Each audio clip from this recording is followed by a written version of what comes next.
As you know, throughout our history, the U.S. has welcomed immigrants from around the world, first to help build a nation, then to sustain it. Immigrants answered the call to fight alongside the American colonists in the Revolutionary War. In the late 1800s to the mid-1900s, Europe was plagued by decades of war, economic instability, famine, and drought, so millions made their way to America through Ellis Island in hopes of a better future here. Meanwhile, hundreds of thousands of immigrants from around the world made their way through the port of Galveston as well, which created the foundation of diversity we have in the Houston area today. Historical accounts make it clear that the journey was always been long and difficult, but well worth it. Gaspar Guevara with the Houston Public Library is hoping to relieve some of the confusion and stress for those who have already become permanent U.S. residents, but are hoping to take the next step and become a United States citizen. Good morning. Thanks for having me. You're familiar with this step in your family lineage, although you were the first generation born here in the U.S. Yes. But your parents immigrated from Mexico? Yes, they're both of my parents are naturalized citizens. And that was a process for them? Yes, my mom was naturalized in '84 and my dad did it in 1990. Yeah. So, well, as we know, in the headlines right now, immigration is like dominating those headlines. But we want to make sure people understand there's a difference here. Illegal immigration is a whole nother set of issues. We're talking about people who are legally in the system who can advance towards citizenship. yes, correct. So this program's more for lawful permanent residents. Yeah. All right. You always wanted to be a teacher. What was it about teaching that kind of touched your soul?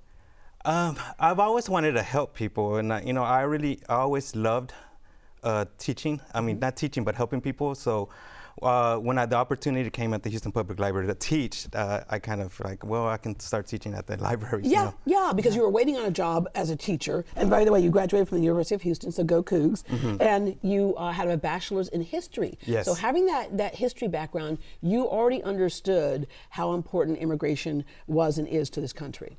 Yes, so anytime I would tell I majored in history, people was like, why history? It's so boring. It's like, well, so when the opportunity came to teach citizenship, I was like, well, that aligns with what I majored in. Yeah, yeah. All right. So again, you were waiting on a teaching job, and all of a sudden this job presented itself at first, which you thought would probably be temporary for a while, but you loved it. Yes, I loved it. I offered the classes the first time around, not ever teaching a class ever.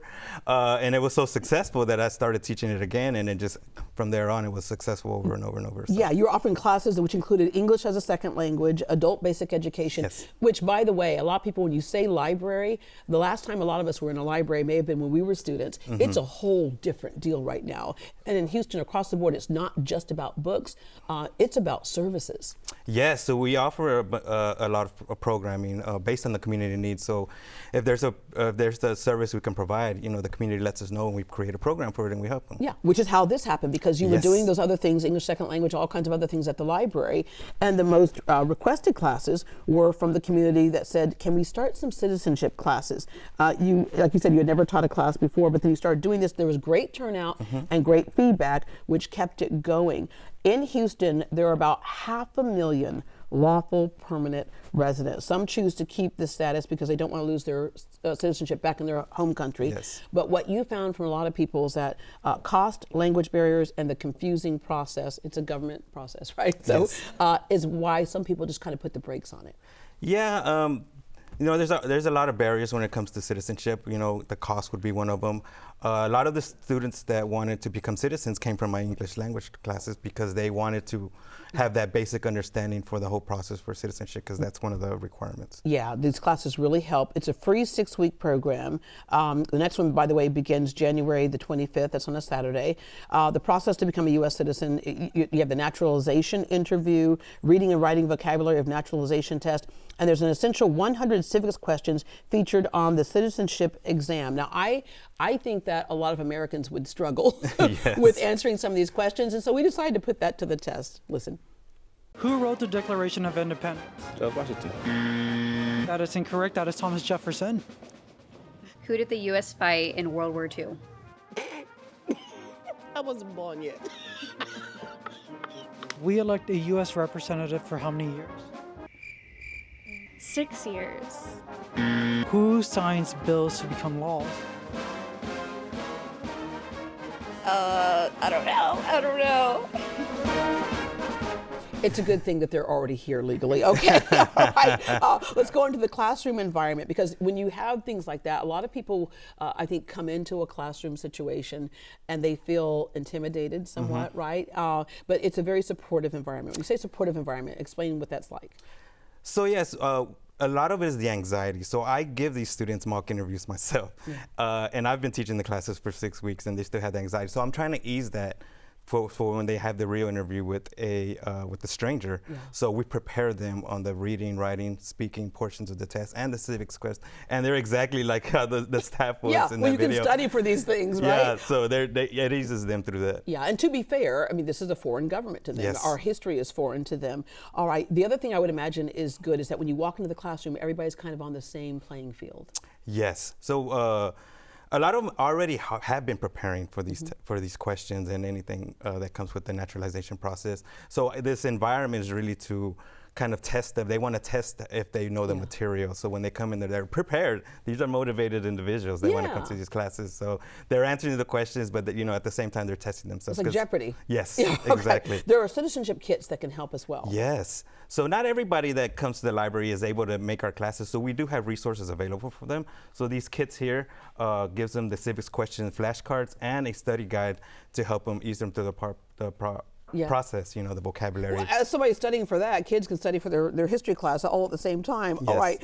Yeah, and you're right. Especially if you're busy, you can do that anytime at your desk or whatever, or at home. The MyLink card holders can check this out, right? Yes. So we have plenty of these available, and they don't even have to come to the library. They can, go online and put it on hold and just pick it up at the library, which is great. Also, so just reserve it. There are citizenship corners at the library. What are those? So Citizenship Corners is a designated location in the libraries that, they can have resources, which would be handouts, any study material, and these citizenship kits will be in that same area, so you kind of help them study for the exam. Yeah. All right, to be clear, who's eligible for these classes?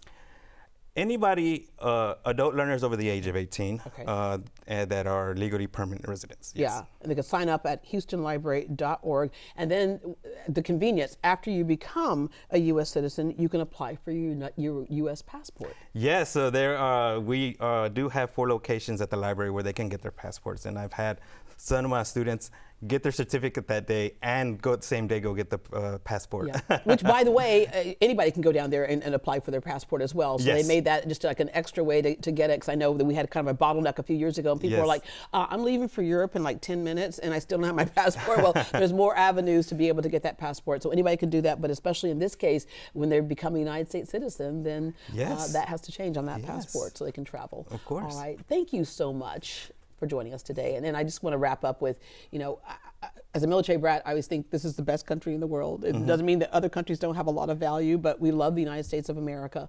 What's the joy that you experience when you see people finally get that United States citizenship? Because it takes some time. It's a wonderful and I'm grateful to be able to see them obtain those certificates of naturalization, because I know you're not just helping one person, you're also helping their family. Yeah. Because once, they become naturalized, their children, they're under 18, they can also become citizens. All right. So and we can all rise. Thank you so much. No, thank you. If you or someone you know is a permanent U.S. resident thinking about citizenship, take advantage of the Houston Public Library's free citizenship classes. The next session begins January 25th at 10 a.m. at the Hillendall Neighborhood Library location. To sign up, give them a call. Here's the number, 832-393-1496. Again, it's 832-393-1496, or visit them online at houstonlibrary.org. You can also follow them on Facebook and Instagram at Houston Public Library.